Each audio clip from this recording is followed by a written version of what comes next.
అందరికీ నమస్కారం. కథ. ఇంటికి మామిడాకులు కట్టున్నాయి. హనుమంతు వెడ్స్ సావిత్రి అన్న ఫ్లెక్సీ వల్ల ఆ శుభకార్యం పెళ్ళి అని అందరికీ తెలియజేస్తుంది. పెళ్ళికి ఇంకా 3 రోజుల సమయం ఉంది. పెళ్లి కొడుకు హనుమంతు గత 6 ఏళ్లుగా ఇండియన్ ఆర్మీలో పనిచేస్తున్నాడు. పెళ్లి కూతురు సావిత్రి ఇల్లు 2 వీధుల అవతల ఉంది.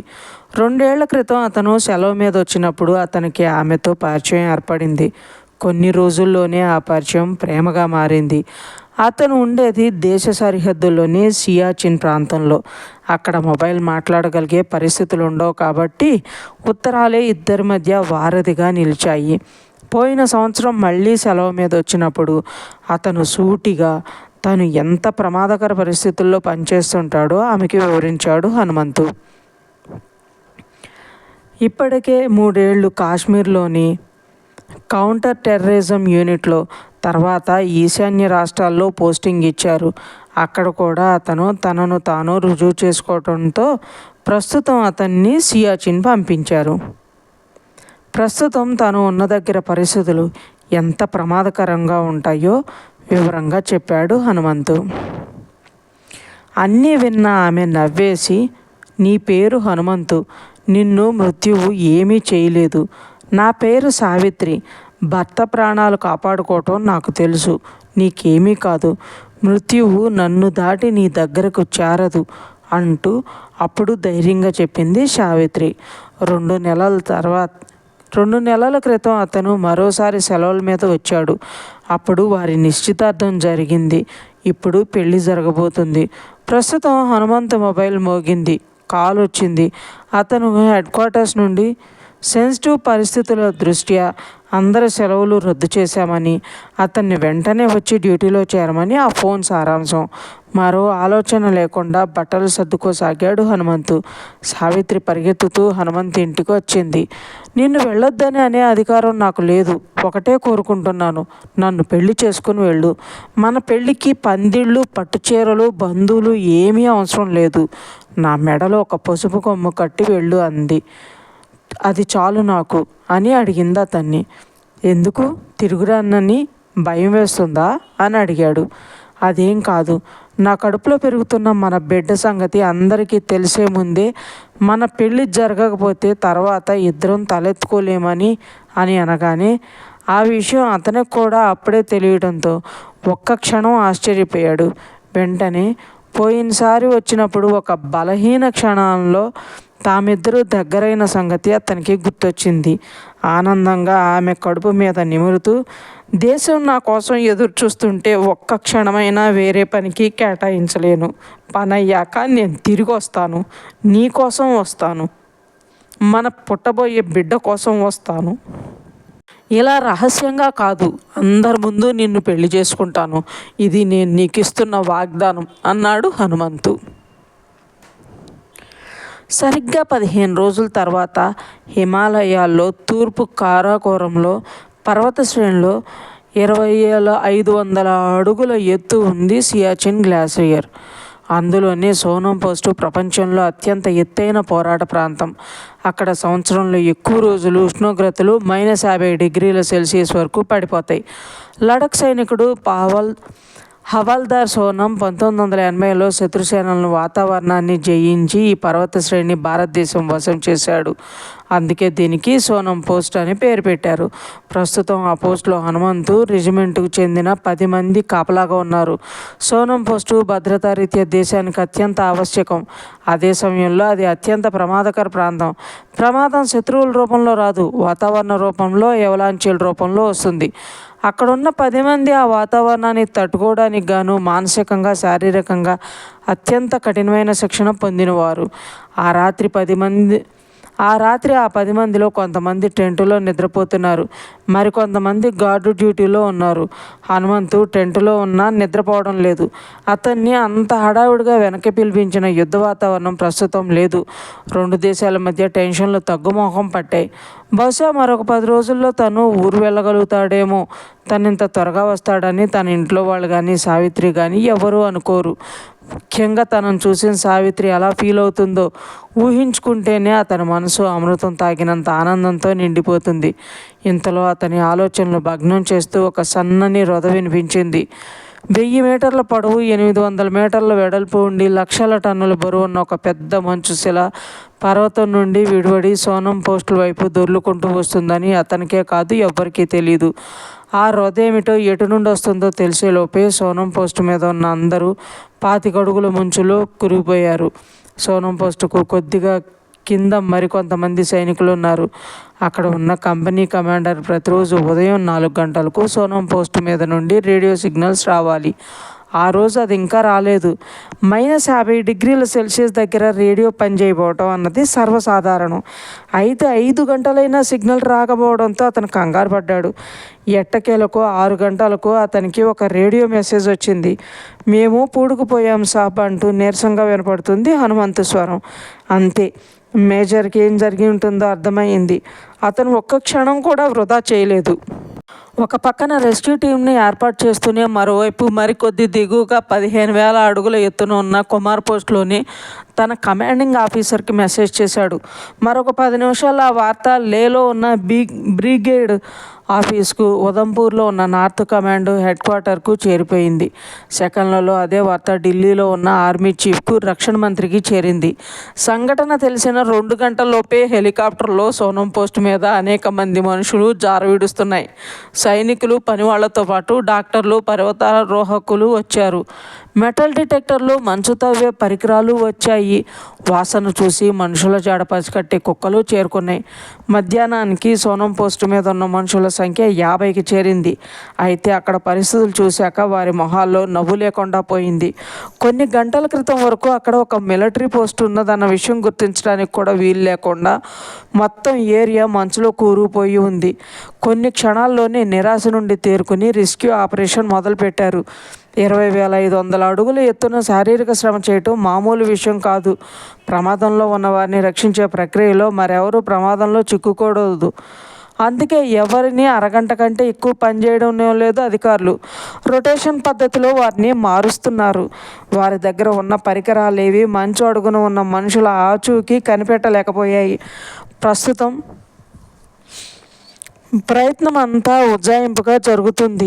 ఆ రాత్రి వారు తవ్వుతున్న గొయ్యి 25 అడుగుల లోతు చేరింది. కానీ పూడుకుపోయిన మనుషులు ఎక్కడున్నారో ఖచ్చితంగా తెలిసినప్పుడే సమాంతరంగా సొరంగం తవ్వుతూ అక్కడ చేరుకోవచ్చు.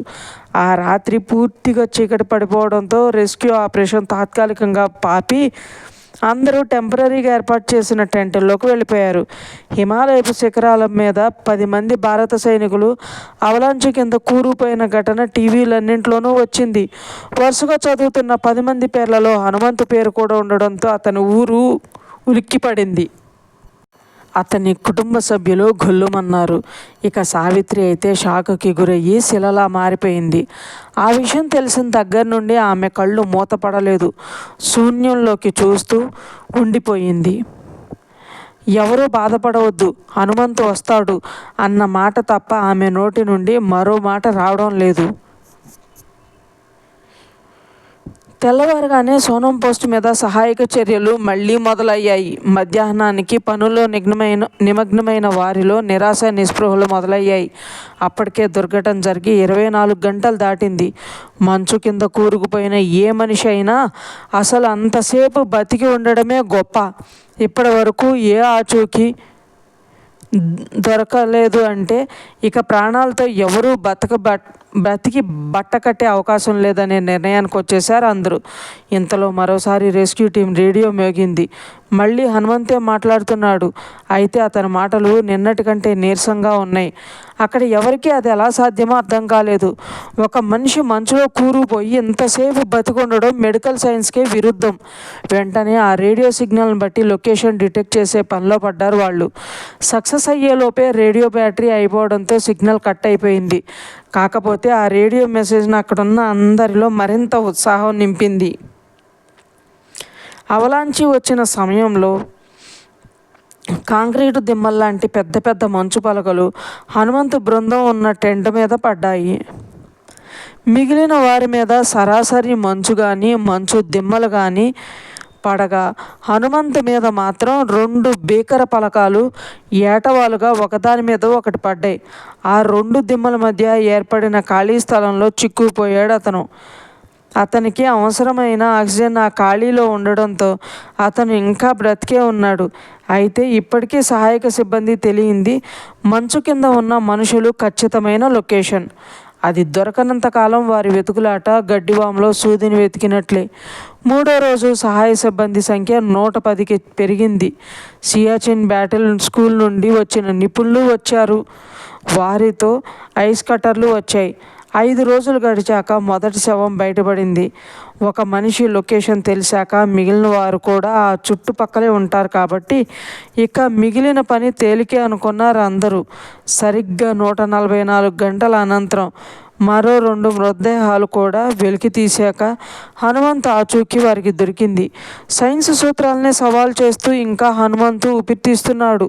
ఇక అక్కడి నుండి హనుమంతు అక్కడే ఉన్న డాక్టర్ల బృందం చేతిలోకి వెళ్ళిపోయాడు. అప్పటికే చీకటి పడిపోవడంతో ఆ రాత్రికి అక్కడే ఏర్పాటు చేసిన మెడికల్ టెంట్లో అతన్ని ఉంచారు. హ్యూమిడిఫైడ్ ఆక్సిజన్ ముక్కుల్లోకి వెళ్తుంది. వేడిగా ఉన్న ద్రవాలు నరాల ద్వారా శరీరంలో ప్రవహిస్తున్నాయి. శరీరాన్ని వేడిగా ఉంచేందుకు బ్యాటరీ సాయంతో హీటర్లు కృషి చేస్తున్నాయి. ఆ రాత్రి కంటికి రెప్పలా చూసుకున్న అతడి డాక్టర్లు ఉదయాన్నే వచ్చిన చీతా హెలికాప్టర్లోకి అతన్ని చేర్చారు. అతన్ని స్ట్రెచర్ గట్టిగా కట్టి ఆక్సిజన్ సిలిండర్, ఐవీ ఫ్లూయిడ్స్తో సహా ఒక డాక్టర్ పర్యవేక్షణలో హెలికాప్టర్లో చేర్చారు. ఆ హెలికాప్టర్ లడాఖ్లోని మిలిటరీ ఎయిర్ఫీల్డ్లో చేరేటప్పటికి మరో డాక్టర్ల బృందం తయారుగా ఉంది. రన్వే మీద కొన్ని పరీక్షలు చేసినా అవేమీ ఆశాజనకంగా లేవు. వెంటనే అతన్ని అప్పటికే సిద్ధంగా ఉన్న హెర్క్యులస్ విమానంలో చేర్చారు. అందులో అప్పటికే అత్యాధునిక ఐసీయూ ఏర్పాటు చేయబడింది. డాక్టర్ల బృందం కూడా విమానం ఎక్కాక అది బయలుదేరింది. సరిగ్గా గంట తర్వాత ఢిల్లీలోని ఎయిర్ ఫోర్స్లో బేస్లో ల్యాండ్ అయ్యింది ఆ విమానం. అప్పటికే అతని కోసం సిద్ధం చేసి ఉంచిన అంబులెన్స్ అతన్ని మిలిటరీ హాస్పిటల్లో చేర్చింది. All India Institute of Medical Sciences డాక్టర్ల బృందం కూడా మిలిటరీ హాస్పిటల్లో చేరుకుంది. గత వారం రోజులుగా సియాచిన్లో 10 మంది సజీవ సమాధి అయ్యారన్న వార్త కంటే ఒక వ్యక్తి ఇంకా బతికొండడం ప్రపంచవ్యాప్తంగా సంచలనం సృష్టించింది. అదే సమయంలో హనుమంతు కుటుంబ సభ్యులు కూడా ఢిల్లీ చేర్చబడ్డారు. హాస్పిటల్లోకి వస్తూనే హనుమంతుని ఐసీయూలో తీసుకెళ్లారు. అన్ని రకాలుగా పరీక్షలు చేశారు. అతని శరీరం డీహైడ్రేట్ అయ్యింది. Not only that, he's hypothermic, hypoglycaemic and in shock. అదృష్టం ఏంటంటే ఫాస్ట్ బైట్ కానీ ఫ్రాక్చర్ కానీ లేదు అంటూ విలేకరులకు వివరించాడు ఒక డాక్టర్. 6 రోజులు మంచులో ఉంటే ఫ్రాస్ట్ బైట్ ఏమీ లేదా? ఎవరో విలేకరు అడిగాడు. అదే మిరాకిల్ అంటూ ఆ డాక్టర్ లోపలికి వెళ్ళిపోయాడు. ఇక ఏం చేయాలో అర్థం కాని విలేకరులకు అప్పుడే హాస్పిటల్ దగ్గరకు వస్తున్న హనుమంతు కుటుంబం కనిపించింది. విలేకరులందరూ అటు పరిగెత్తారు ప్రశ్నలు వేయడానికి. వారు ఏమడుగుతున్నారో తెలియని హనుమంతు కుటుంబం సభ్యులు తెల్ల మొహం పెట్టారు. కుటుంబ సభ్యులతో పాటు వారి పక్కన ఈ లోకంలో లేనట్లే శూన్యంలో చూస్తున్న యువతి వారికి కనిపించింది. తెలుగు వచ్చిన ఒక విలేకరి ఆమె ఎవరు అని అడిగాడు. ఆమె ఎవరో కుటుంబ సభ్యులు వివరించారు. ఎందుకు అలా ఉంది అని అడిగారు. హనుమంతుకు ప్రమాదం జరిగిందని తెలిసిన దగ్గర నుండి ఆ అమ్మాయి ఒక్క చుక్క నీరు తాగలేదు, ఒక్క క్షణం కూడా కన్ను మూయలేదని చెప్పారు వారు. ఏమీ తినలేదంటే నమ్మొచ్చు, కానీ 6 రోజులుగా అసలు నీరు తాగలేదు, నిద్రపోలేదంటే ఎవరు నమ్ముతారు? ఆ విలేకరి ఎగతాళిగా అన్నాడు. కుటుంబ సభ్యులు లోపలికి వెళ్ళిపోయారు. లోపల డాక్టర్లు హనుమంతు పరిస్థితి అతని కుటుంబ సభ్యులకు వివరిస్తున్నారు. బయట విలేకరులు చెప్పిన వివరాలతో పాటు మరికొన్ని వివరాలు చెప్పారు. ప్రస్తుతం హనుమంతు డీప్ షాక్లో ఉన్నాడు. అతని లివరు, కిడ్నీలు కూడా పనిచేయడం లేదు. ఒక వ్యక్తి 6 రోజులు 25 అడుగుల మంచు కింద చిమ్మ చీకట్లో ఒంటరిగా గడపడం అంటే అది ఒక మెడికల్ మిరాకిల్ అంటూ ఏదో చెప్పబోతున్నాడు డాక్టర్. అతని మాటల మధ్యలో ఆపి అడ్డుకుంది సావిత్రి. హనుమంతుకు ప్రమాదం జరిగిన తర్వాత మొదటిసారి మాట్లాడుతూ మిగిలినవన్నీ ఏమో కానీ అతను ఒంటరిగా మాత్రం లేడు అని అంది. ఆ డాక్టర్కు సావిత్రి ఏమందో అర్థం కాలేదు. ఒంటరిగా లేడు అంటే తోడెవరున్నారు అన్నాడు అతను. నేనున్నాను అంది సావిత్రి. ముందు మీరు కాసేపు రెస్ట్ తీసుకోండి, చాలా రోజుల నుండి నిద్రపోలేదు అంటున్నారు, ఆ ప్రభావం మెదడు మీద పడుతుందంటూ ఏదో చెప్పబోయాడు డాక్టరు. హనుమంతు నిద్రలేచే వరకు నేను నిద్రపోను అని కరాఖండిగా చెప్పింది సావిత్రి. భుజాలు ఎగరేసి బయటకు వెళ్ళిపోయాడు ఆ డాక్టరు. శూన్యంలో చూస్తున్న తన చూపు తిప్పకుండా అతను లేచి తిరుగుతాడు అంటుంది సావిత్రి. ఐసీయూ గది నుండి బయటికి రావడానికి సావిత్రి ఒప్పుకోలేదు. ఆ సాయంత్రం హనుమంతుని చూడటానికి ప్రధానమంత్రి వచ్చారు. ఆయనకు డాక్టర్లు అప్పటికే హనుమంతు బతికే అవకాశం లేదని చెప్పేసి ఉన్నారు. ఆయన హనుమంతుతో ఏమీ మాట్లాడలేదు కాబట్టి ధైర్యంగా ఉండమ్మా అంటూ సావిత్రిని ఓదార్చబోయాడు. నాకేం భయం లేదు సార్, అతను వస్తాడు, మళ్ళీ సోనం పోస్ట్ మీద డ్యూటీ చేస్తాడు అంది సావిత్రి. ఆమె వైపు వింతగా చూస్తూ వెళ్ళిపోయాడు ఆయన. ఏ వార్త లేని విలేకరులకు ఈ వార్త స్పైసీగా అనిపించింది. వాళ్ళు సావిత్రికి బాగా ప్రచారం కల్పించారు. ఆ వార్త విన్న చాలామంది ఆమె మీద జాలిపడ్డారు. కొంతమంది ఆమె అమాయకత్వానికి నవ్వుకున్నారు. కానీ ఎవరు హనుమంతు బతుకుతాడు అని మాత్రం అనుకోలేదు. మరుసటి రోజు హెల్త్ బులెటిన్ విన్నంత వరకు హనుమంతు హెల్త్ డాక్టర్కే అంతుపట్టని విధంగా రాత్రి నుండి మెరుగుపడటం ప్రారంభమైందని ఆ బులెటిన్ సారాంశం.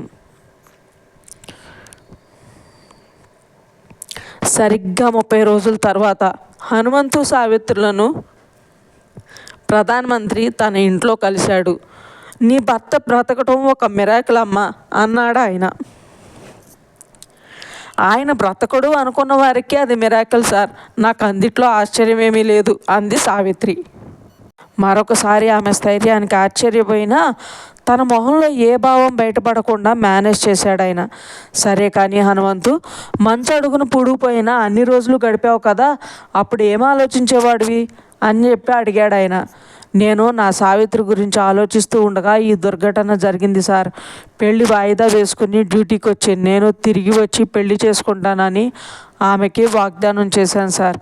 ఆ మాట తప్పకుండా ఉండాలి అంటే నేను బ్రతికి బయటపడాలి, ప్రాణాలతో ఉండాలన్న ఒకే ఒక కోరికని మళ్ళీ మళ్ళీ తలుచుకుంటూ ప్రతి క్షణం గడిపాను సార్ అని అన్నాడు.